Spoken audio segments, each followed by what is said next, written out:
বাবার সাথে গেছিলাম আমাদের শস্যের জমি দেখতে। সেখানে গিয়ে মন একদম ভরে গেল। চারিদিকে হলুদ আর হলুদ, গোটাটা মাঠ সর্ষা ফুলে হলুদ হয়ে পড়ে আছে। এরকম দৃশ্য দেখে আমার মন ভরে গেল। কিন্তু বাবা জমিতে এত তাড়াতাড়ি হাঁটছিল, বাবার সঙ্গে হেঁটে পারছিলামই না। বাবা হেঁটে যাচ্ছিল অথচ আমাকে দৌড়তে হচ্ছিল। আলে হাঁটার অভ্যেস নেই, তাই বাবার সঙ্গে একদমই আমি পেরে উঠছিলাম না। কিন্তু বাবা কিছুটা হেঁটে হঠাৎ করে এক জায়গায় থেমে গেল। তারপর আর কি, তারপর দেখি সেই ভয়ঙ্কর জিনিস।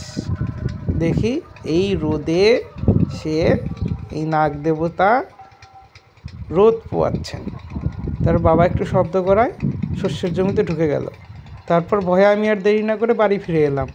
দেখলাম নিচের দিক না তাকিয়ে হাঁটলে এক ছোবলেই ছবি, আর ভিডিও করা বন্ধ সব।